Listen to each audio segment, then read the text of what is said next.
Hello and welcome to Aussie Bets brand spanking new podcast, Overs and Unders. I'm Jeremy. This is Ryan. Ryan, great to start a new podcast brought to you by Aussie Bets. You're a big fan of Australian sport, I presume? Yes, mate. We love everything to do with Aussie sports here at Aussie Bets. And new video podcast to take us through all the seasons, the upcoming NRL and AFL season to begin with, but covering all sports all year over at Aussie Bets and bets.com.au. Yeah, that's right. Giving some good insights into games and where we can find some good trends and statistics to help us along the way with some good betting. Yeah, that's the whole idea of this podcast, is that we're trying to give you our expert opinion and insights into, what we think are the interesting angles, maybe not the most common angles that most people bet on. We like to dive in a little bit deeper and focus quite heavily on different props, hence the name of the podcast, Overs and Unders. How good is it? Yeah, awesome. I think we covers it all. Right on the money. Points, right on totals, props, you name it. You can go over and under on pretty much anything. Yeah. Highs, lows, overs, unders. It's perfect. All the moments. Yeah. Mate, and what better moment to begin this whole video cast podcast with than one of the biggest events on a sporting calendar pretty much anywhere in the world, the Super Bowl. Yeah, absolutely. I think it has the most, besides the World Cup. The Super Bowl has the second most amount of money bet on as a sporting event as a whole. Instead of the World Cup final, it then comes smack bang Super Bowl. I think last time Kansas City and San Francisco actually played, there was 17 billion. No, it has to be in the billions. Huh? $17 billion. So in any case, there's a lot of 1.7 maybe. Somewhere there. Really starting off well, hitting the statistics. A 1 and a 7 and millions or billions. Lots of zeros. Yeah. Too many zeros to even count, I think. Mate, you kind of let us in there. San Francisco 49ers and the Kansas City Chiefs playing this year in the Super Bowl. How about you give us a bit of information just quickly about the 49ers run down the home stretch or through the season, about how they got to the Super Bowl? Yeah, well, I think they had a lot of expectation on them from the start of the year. Obviously, getting to the conference final last year, and then Brock Purdy, their third, fourth-string quarterback, getting injured after being perfect since he took over the starting position at the end of last year, and then he got hurt. So they came into this season with heaps of expectation. Christian McCaffrey having a full preseason under his belt with Kyle Shanahan as the coach. So they were, I think, top three favourites to start the year behind, I think, Philly and obviously Kansas City, because Kansas City won. And then they had a dream start. They won their first 5 games, and I'm pretty sure they even firmed right in to pretty close to neck-and-neck favourites with Philly, because Kansas didn't have the best start to the year. But then they dropped 3 straight right before their bye. And then, which raised some questions about, okay, is Purdy the man? Is he just a game manager? What is Brock Purdy? Is he just playing off the back of like Brandon Ayuk and Kittle and obviously Christian McCaffrey, who had a crazy start to the year? I think his first 2 games, he broke like 150 yards rushing and then plus his receiving yards. So that was all the big question. But they came out and won the next 6, I believe, until they met the Ravens, and then got pumped again. And then all this talk happened of, what are they? Just because they lost once. But then they sort of they won the next couple of games, and then they had the luxury of clinching the first seed before week 18. So they pretty much, you could almost say that they had a bye.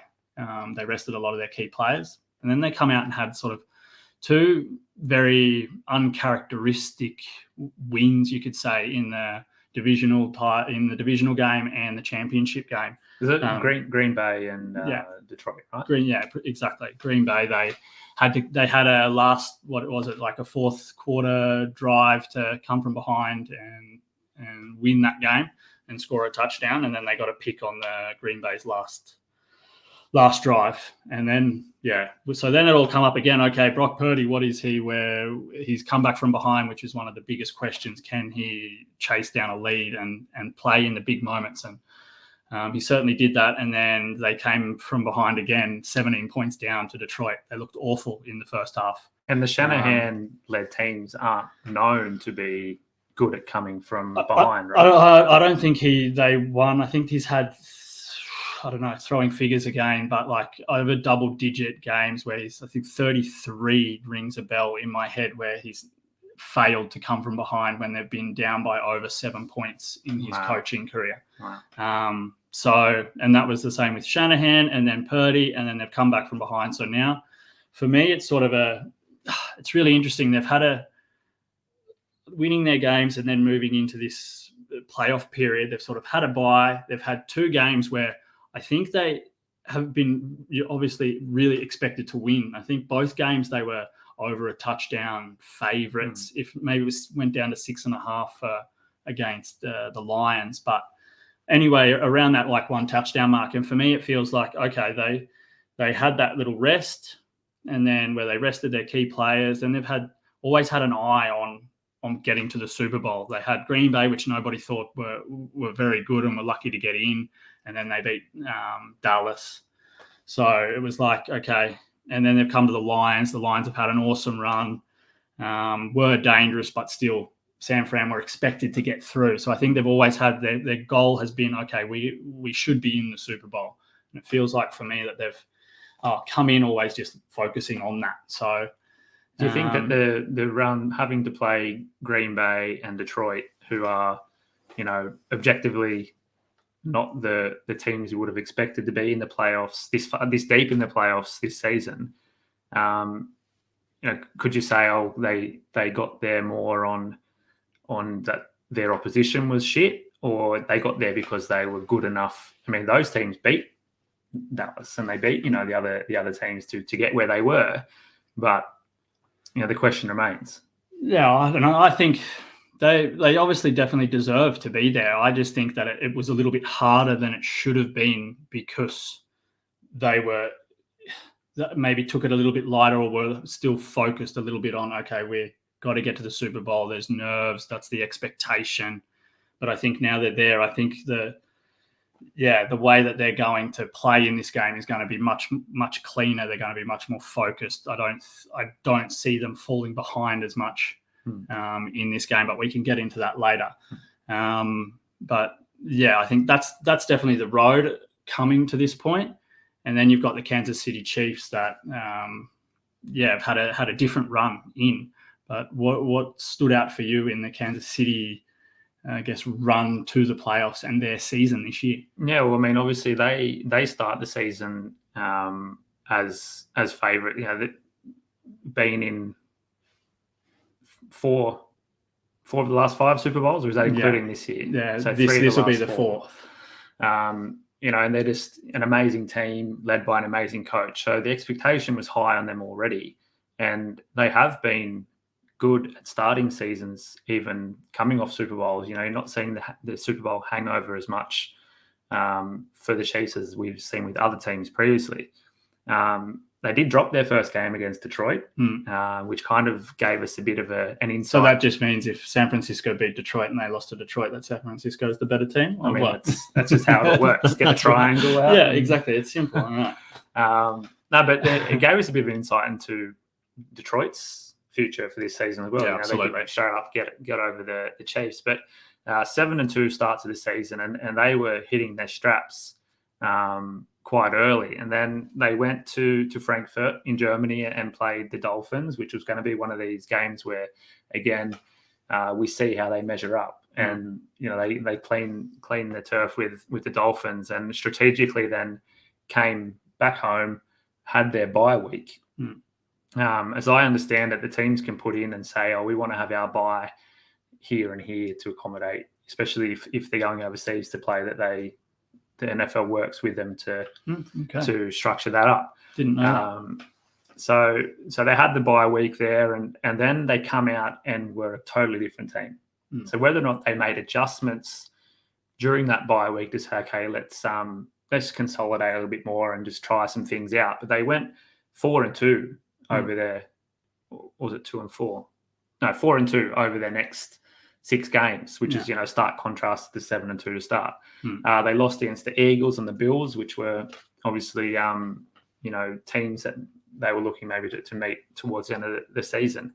But again, once that little 6-game period had pushed through, and Andy Reid has got them into a period where they start peaking, and you just see this team going from better to better to better. And not only their offense is starting to click with Mahomes and Kelsey, there were questions, prior to this whole Swift thing coming up, whether Kelsey had lost it, whether he's done. Where media reports going around that he's just not competing at the level that he was the past few years, and then all of a sudden they switched it on. And Kelsey's out there catching and touchdowns, and Mahomes is hitting everything and even running to more than usual to help his team forward. So I think it was and you see it in many sports, that the elite teams know when to peak. Yeah, that's right. And they're not peaking, after round 6 or round 10. No. They're peaking right towards the end of the season. So their players are in top condition to have a good run at the finals and be at their peak when it comes to a grand final or to a Super Bowl. Yeah. Do you think that as well they had the luxury, because of how things are in their division, they had that little buffer there after their bye, and it was pretty comfortable. It was pretty clear, I think, early on that they were going to clinch the top seed. And then they held back a little bit through those first few games. It's always, I don't think you can ever say that they had scheduled losses into their schedule, but because anything can happen there's so few games, and you see with Jacksonville missing out, and just the way that schedule turned out even last year, with teams missing out or clinching, in the last week of the regular season. I don't think teams don't think they have the opportunity to risk a game here or there. But in saying that, I think they maybe took the opportunity to test out some different plays and different theories, and most of all in their defensive end, how they can play to be able to match up against the better teams when it comes down to playoffs. I think they sort of unlocked Rashid Rice as well after that period. They obviously had a lot of problems with their receivers, and there was a lot of question marks offensively. And somehow under that time coming in, felt like Rashid Rice come to life, which then opened up everything for Travis Kelce. Because obviously if they got him and got someone that was now making 6-7 receptions a game, it's going to take a little bit of that action defensively off Travis Kelce. So it sort of maybe gave him a little bit more space to be able to make those plays. And because it was crazy, like diving into this game, I was like looking at touchdown scorers and stuff. And it's like, Kelce had 4 touchdowns, I think, all season. Yeah. And now he's had 3 in the last 2 games. Yeah. So it's like huge. And it just goes to show as well, like how much the coach and the play calling, or coaches and the play calling, make a difference about whether a player is in the spot to have the touchdown, or whether it's another player or whoever they're targeting when they're in the red zone. And it could just be that Andy Reid's like, well, we need to have the opportunities available to us. We know that Kelsey can do it during the season. Let's try out some other targets to see if they can also do it, because when it comes time for a finals and we need to surprise something on a team to a team, then we have those options, and we've already tested it in a game situation. One funny thing, I don't know if it's funny. I think it's funny, but we'll see. It's funny that you thought it was funny. The Chiefs, it's been spoken about the Chiefs' schedule and rest schedule, and I did a bit of a dive into rest days and winning percentages for the NRL heading into the 2024 season. And the American media talk a lot about rest days in the NFL, and I think it's bullshit. Like they play 4 quarters of 15 minutes, but actual play time is, I think I heard on a pod the other day, around 13 or 15 minutes of actual ball in motion play. Half the time, half the team's not even on the park. Yeah. And I know there is a lot of, the defensive and offensive lines are clashing at every single play, but and they are very important to a team. But, the other players, they're not, compared to an NFL and AFL season where guys are getting crunched at every single play almost. Running 10, 15 kilometres in a game, plus contact, plus plyometric jumping and landing. And and the NFL teams would have much more resources available to them for recovery and the way that they condition themselves in the preseason and throughout the year. I just don't see how the American media think it's so important. I haven't researched any of the numbers, but if what I've seen from the NRL and Australian sports, but there's no difference in win percentage on a general scale, depending if you have 4 or 8 days rest. NFL don't have 4 days. It's most of the time it's 7 and 7, isn't it? Because it's most of the time you're playing Sunday, unless you're the Thursday night game or one Monday night game. So they had the Chiefs at the third worst schedule for rest, which meant they had a lot less days in between their games, but they still obviously didn't make a difference for them. They finished first. Yeah. So that's another feather in my cap. Yeah. All right. That's the road here, but now we're here. What do you think? Where's the game going to be won and lost from your side of things? For me, I think it's definitely coaching is a big part of it. I think we need to sort of start there when we're looking at matchups in this game, because it's not like rugby or AFL or whatever. The coach plays. It's almost like they've got the PlayStation controller. They're picking the plays, obviously with their assistants, defensive coordinators, offensive coordinators, and stuff. But I think starting there, it's like if you're looking at which teams got better and which teams worse. I think you have to go that Andy Reid and the Kansas City Chiefs have the better coaching staff. I think all the way from a lot of them have been there before. Andy Reid's obviously been there before. He's sort of won and lost coming into these big games. And I think even the core of the Kansas City coaching staff have stuck together, where you look at San Francisco over this period, they've also been in, 4 championship games over the last 5 years, maybe 3. But they've lost. They lost DeMarco Ryan to the Texans. They lost, who else? Their other defensive coordinator before him. But Spags has done a great job this year. Considering they were viewed as one of the worst defensive teams, well, not the worst, but they had deficiencies in their defense. Yeah. And now, towards the back end of the season, they're one of the best defensive teams, especially in the second halves. They're not allowing teams to score. Yeah. So that surprised me, looking into those things about the coaching staff. And, Shanahan is a great game manager.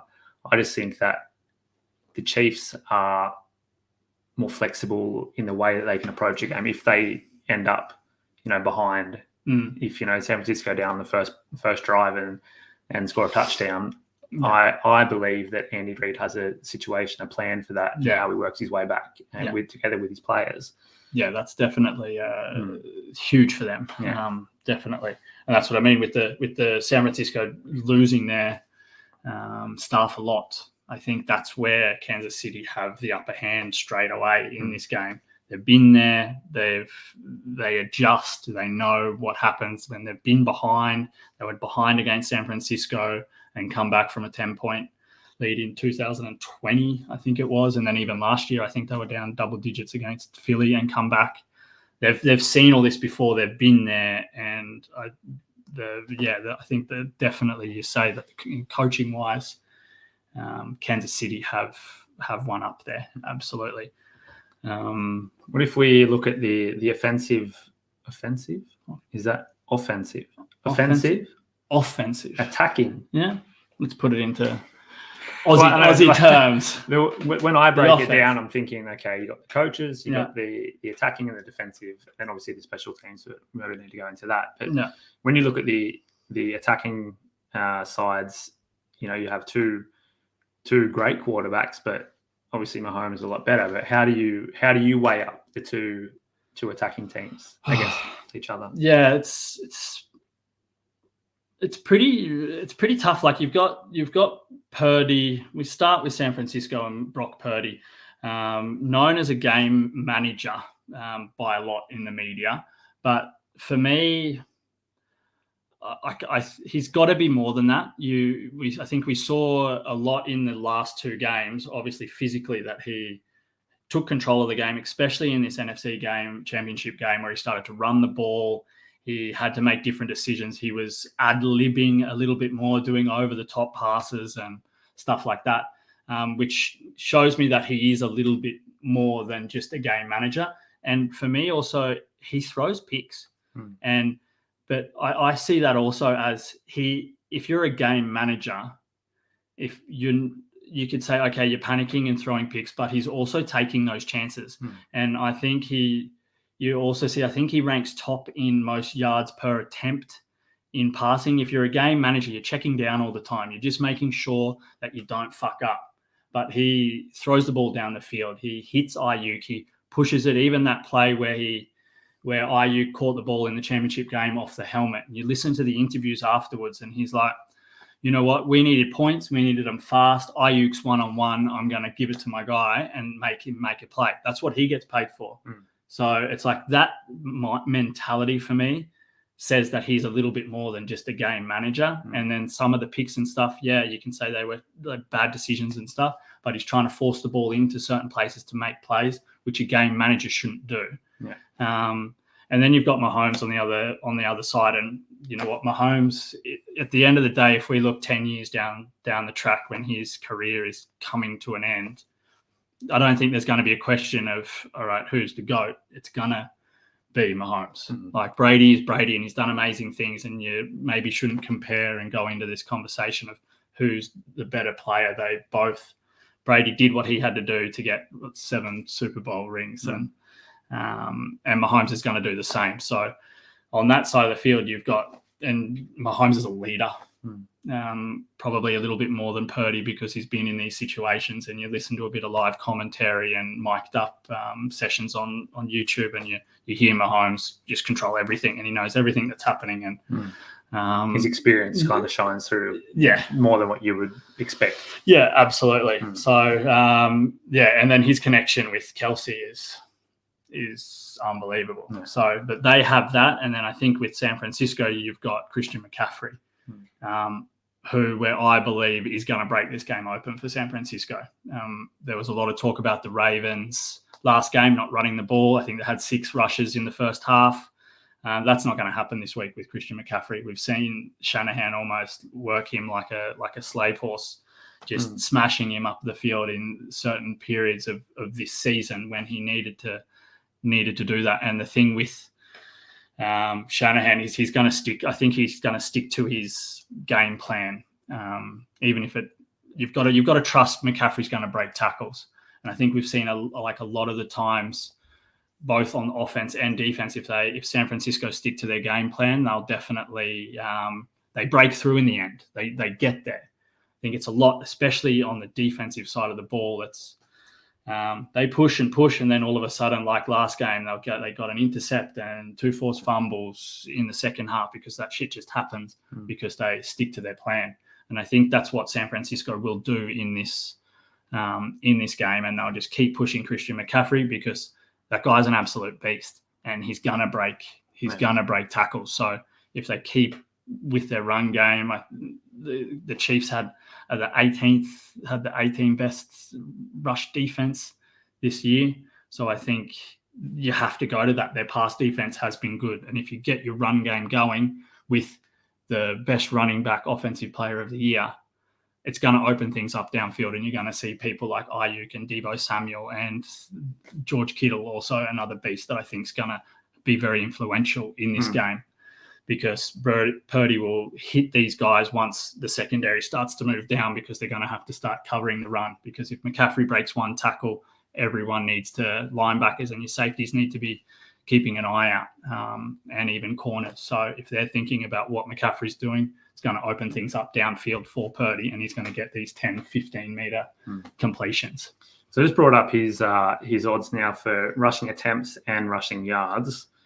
They've got him at 18.5 attempts, which is over his average. He's averaging about 17, just over 17 a game. And the yards have gone up to 91.5 on some markets now. Like when we started looking at this, it was what 87.5 when I put up my preview on Aussie bets for the Super Bowl. It was it was 87.5 that line. So and he's averaging 91.5 a game, but that's regular season. You're playing some shit teams and you're getting 150 yards in some of those games. But whether or not you can expect that out of him this game, I think so. Like if you look, I think I look back on the season and think how many times I chickened out and was too much of a pussy to back the over when he was sitting around this like 85, 90 yards rushing.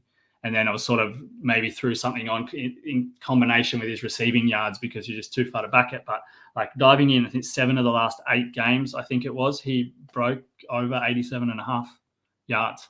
And 11 times during the season, he went over. So like over the 87.5, not just his over-under. I think earlier in the season, he was just smashing the over because it was much lower. Sure. But then it just like pushed obviously right up after those first 5 weeks. So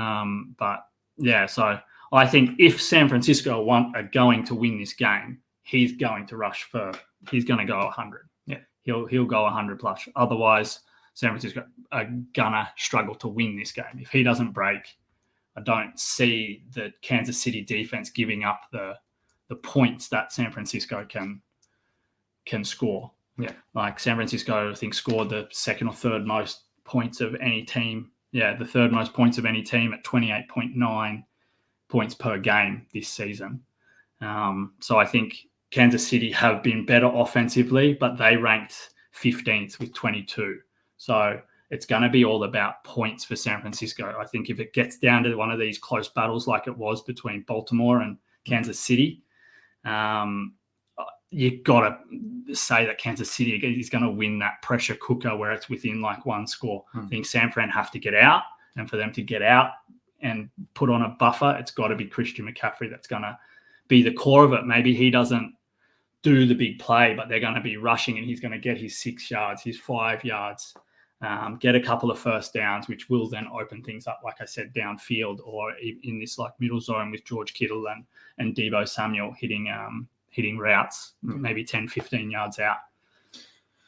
Well, that's the best over and under we got there straight off the bat. I don't think we touched a little bit on the defensive pressures of both teams. I don't think we have to go too much into it right now because I think there's a much more fun kind of.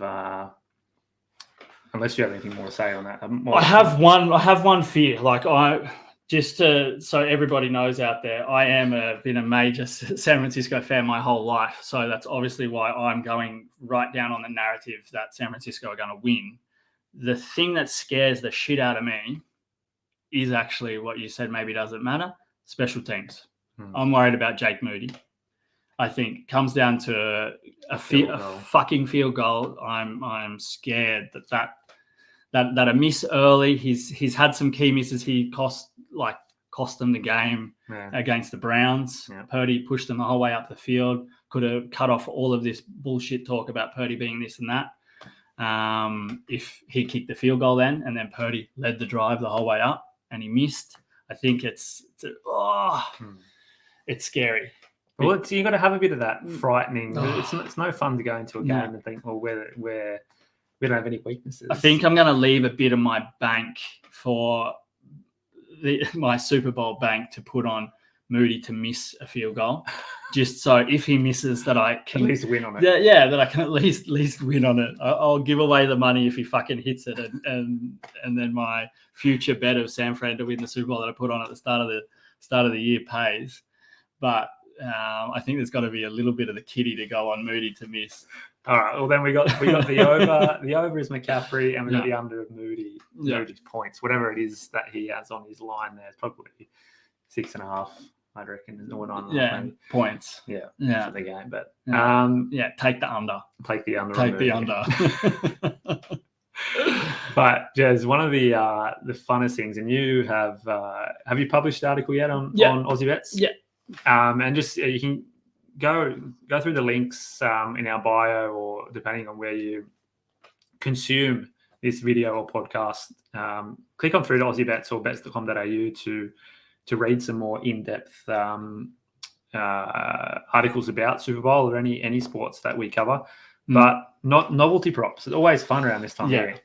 Yeah, they're insane. And it's exploded this year. Obviously, the headline that everybody has seen is the Travis Kelce, Taylor Swift relationship.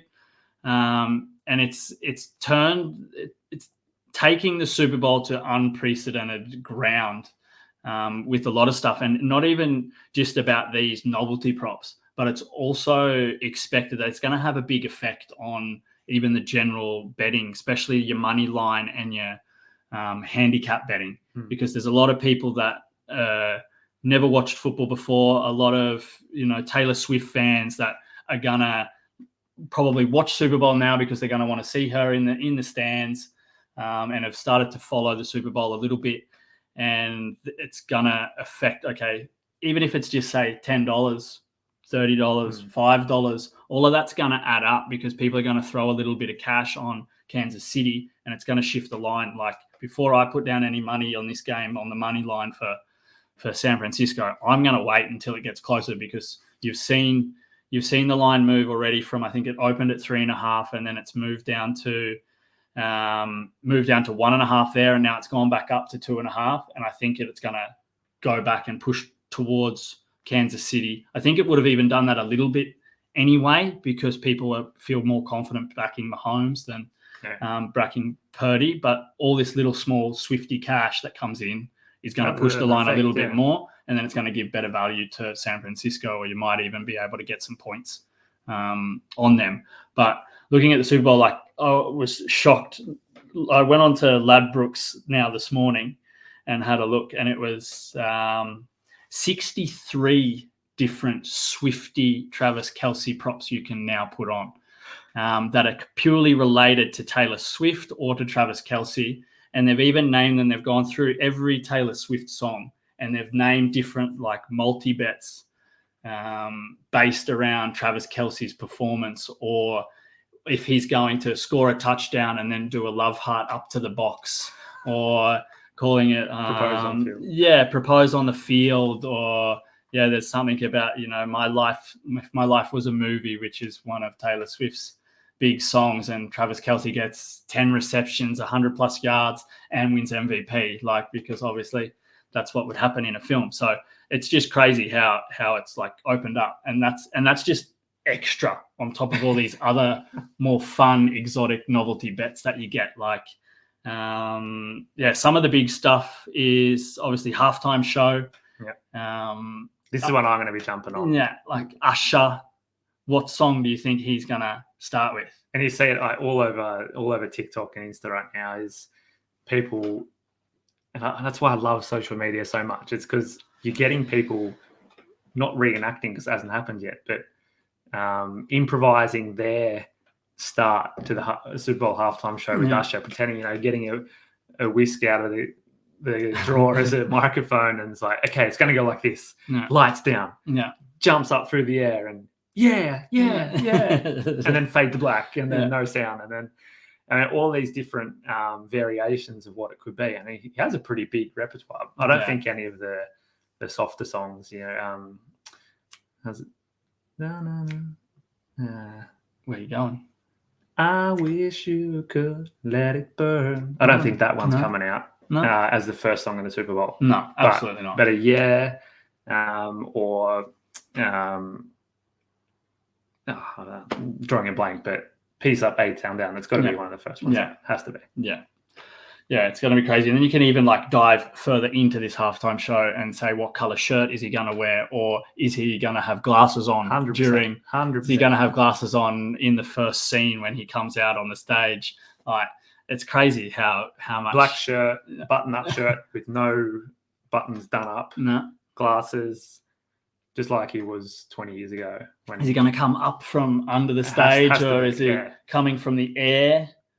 No, because that's hard. Coming if he's got the button, but maybe like pushed, exploding up through the stage. There you go. Lock it in. This is your bet. This is your lock for Super Bowl right now.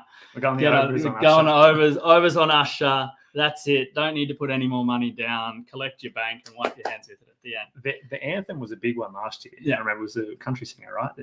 They were like, "Oh, he's going to do a massive intro, and then because of the draw, it's going to take a longer time for him to go through." And now it's country singer again, Reba McEntire. I dived into this one a little bit as well.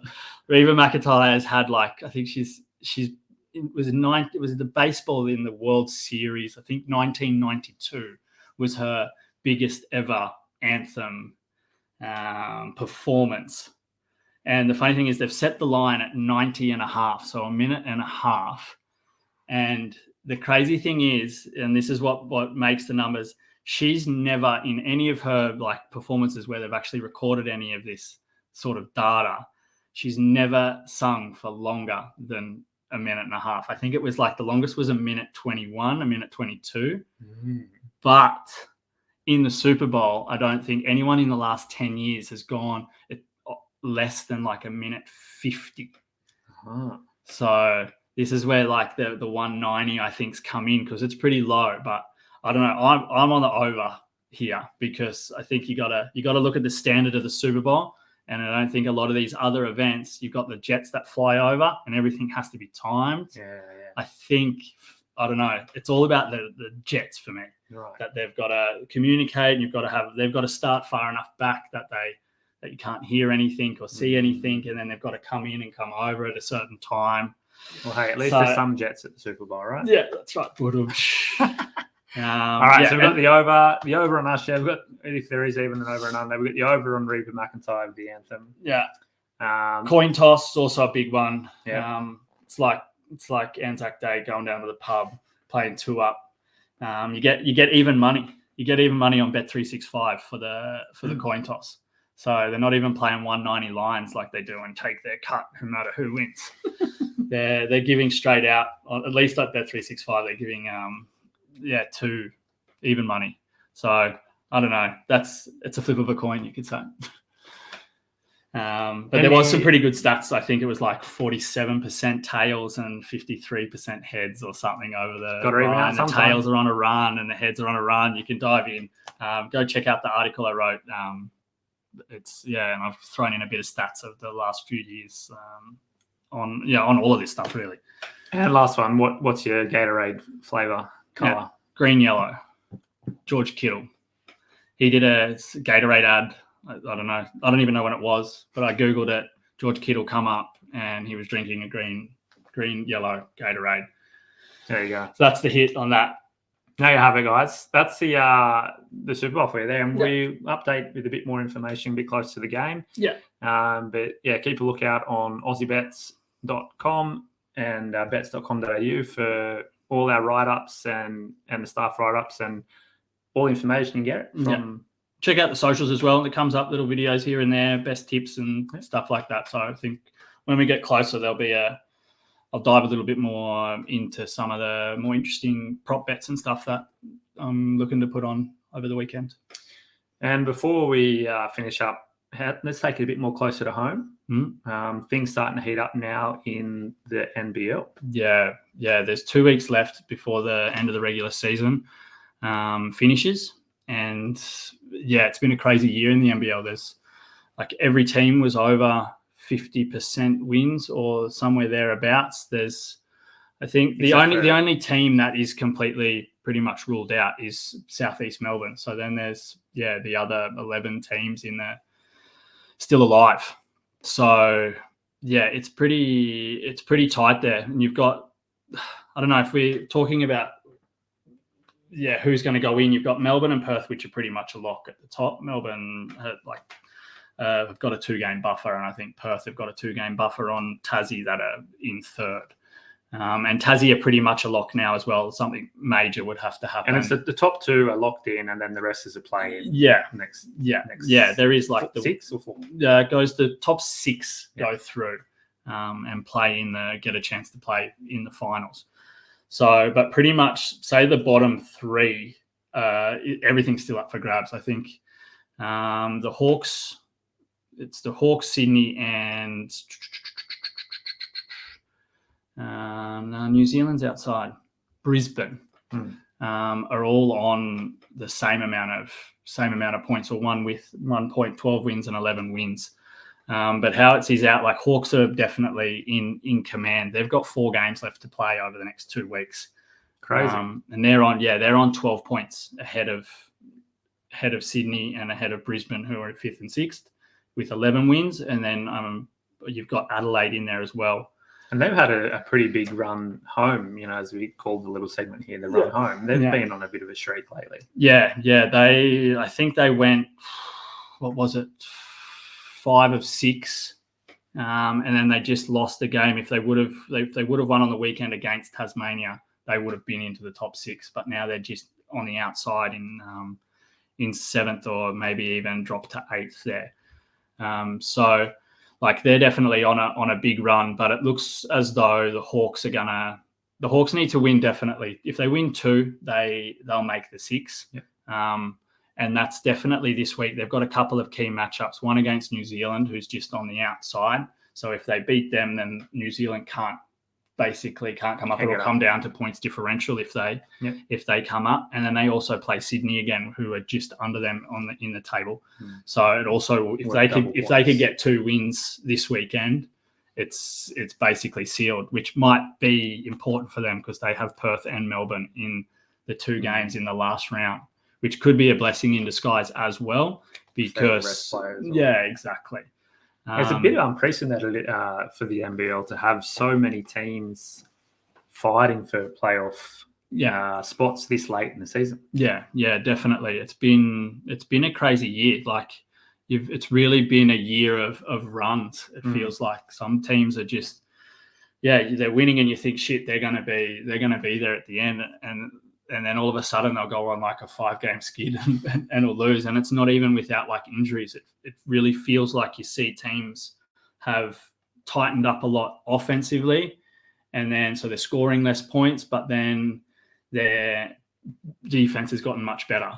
But then all of a sudden it feels like, okay, teams start to score on them again, and then their offense needs to get going, but they're not scoring as much. So it feels like that sway of finding the balance for some of these middle range teams with their offensive and defensive systems has really like swayed a lot. And then I think even the amount of points scored from the start of the season to the end of the season is much higher now. So teams have had to adjust a lot, and some teams have been better at it than others. So it's made this season incredible. It's been like really, really tough to pick. Do you think the scheduling has something to do with talk about teams going on runs, and they play weekends, and some teams will play 2 games a weekend, and some teams will only play 1. And if you compare to the American leagues where they're playing at a more regular interval throughout the whole week, do you think that plays into a team? If they've got like now Illawarra 4 games in 2 weeks compared to another team that has 2 games in 2 weeks, just for the continuity? Yeah, I think so. It gives you. I think you can look at it 2 ways. It can give you a time to rest. Obviously, spoke about rest. But then it can also you get into a flow. I think some team it depends a lot on the team. Some teams have been good, obviously away and at home, and that makes a big difference. And sometimes teams are having big stretches at home or big stretches away, and then they adjust to that. So I think it really depends. It's really individual on the team and how they perform and how they adjust. But I haven't really seen any sort of trends that go over all the teams. But I think the biggest thing I noticed in this season was Melbourne United streaked ahead at the start, but they played like, I don't know, it was something crazy, like 15 games, 12 games in a row at home, because they had to be away from home when the Australian Open came. And then somehow it just matched up that their away games earlier in the season were actually against Southeast Melbourne, so they were still playing at John Cain Arena. And then we saw them when they had to play away from home. All of a sudden, they've spent all this time, like 2 months, playing games just at home, and then they had to go away for 6 weeks. Or 4 weeks while the Australian Open was on, and then I think they won 3 and lost 4. Yeah, struggled big time. Yeah, and then Perth closed the gap and put a bit of pressure. They seem to have fixed it now because they've started to play a few more games at home, and now they've got the 1 seed, and then they'll play at home pretty much the whole playoffs. So yeah, it is really, really interesting. It is really, really tight, but I think if I'm going to pick my top 6, it's all going to come down to this game on the weekend between Brisbane and Adelaide. I think that's where there can be a switch. I think Sydney are a lock. They've got Southeast Melbourne in one of their last 2 games, and they're trash at the moment just because they've had some key injuries and stuff. So I think whoever wins that will then take the advantage. If Adelaide wins, they move in and take Brisbane's spot, and then I see Adelaide holding on to that just because they've been on this run. And I don't know, I'm a bit off Brisbane. I think they're a little bit hit and miss. So I think definitely you go Melbourne, Perth, Tassie, Illawarra, Sydney, Adelaide, I'll say. Big call. It's been very popular for Brisbane teams to be successful in the recent kind of last 12 months. Yeah. So till the finals, till the grand final. Exactly. You could say. So yeah, it wouldn't be uncommon for them to make the final and lose. So if they end up getting there, then I'm betting them to lose. Yeah. Harsh but true. The truth hurts. Truth hurts. Jez, last one before we wrap things up. Hamilton. News come out earlier in the week that he is, late last week, made the switch, was going to make the switch to Ferrari at the end of this season for the 2025 Formula One campaign. Just a quick 2-minute reaction, or 1 minute. What do you feel? 1 minute. I'm good at 1 minute reactions. Ooh. Well, I don't know. It's huge news. I think it could be one of the, if not the biggest team change in the history of Formula One. It's crazy, but it's definitely as surprising as it was. I don't think it's really unexpected. I think we knew that there was always like small rumors even last year that he was talking with Ferrari, and everyone just laughed at it and thought it was just the media building stuff up. But then now, obviously, there was a little bit of truth behind it. So these decisions don't just happen overnight. There must have been something in the works during last season for these things to come up, I presume. He's always said that he's wanted to drive for Ferrari. Childhood team, right? Yeah. So he supported. Yeah. So, and you're looking at Hamilton, and he's done everything in the sport. So I think that definitely plays a big role, because you can see Hamilton retiring soon. He's got his life set out. So this could be the way that he goes out, racing for the team that he dreamed of. He also, in GP2, he had Fred Vassar, who is the chief at Ferrari now. So he's had a really good relationship with him previously in the past when he drove for McLaren in GP2. It's not that much of a surprise, but it's still crazy news. Like you could have easily seen him, do his last 2 years at Mercedes and then finish on a high. Like, what do you think? Yeah, I thought he was going to retire. I thought he would have announced actually last year.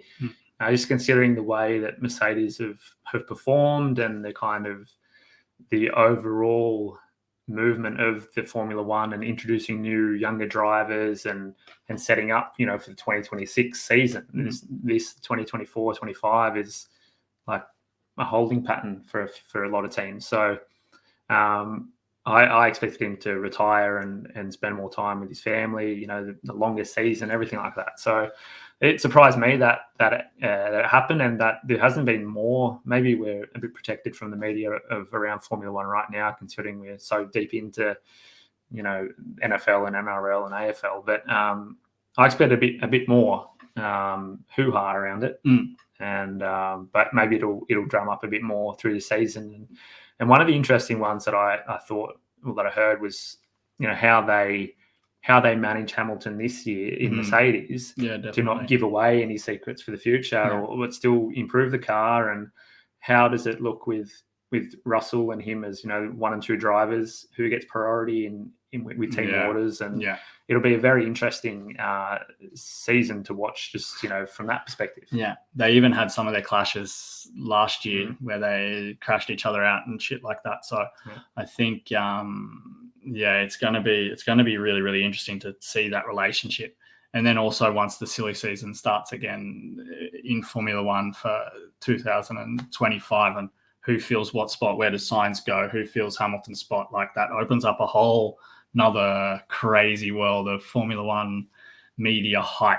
Like it's gonna be mental. Like in mid-season, they usually start talking about all that stuff like right as you come into the summer break. So it's gonna be interesting to see what happens and who goes where, and all the rumors flying around. Most definitely. And if McLaren don't perform, maybe you might see Lando Norris jump over. Maybe. Heard it here first. Yeah. All right, Jez. Unders and Overs podcast, Overs and Unders podcast, video cast done for today. Yes. Lots of good information on the NFL, NBL run home, Formula One. Stay tuned in and get your sport fix here. Check out aussiebets.com and bets.com.au for all your betting previews, predictions, tips. Even Aussie Bets, you'll get a bit of sports news. Different stuff, different lists, top 10 lists, stuff like that. All the good shit. All the good stuff. Hit us up on socials and have a good one. Yeah. Good job.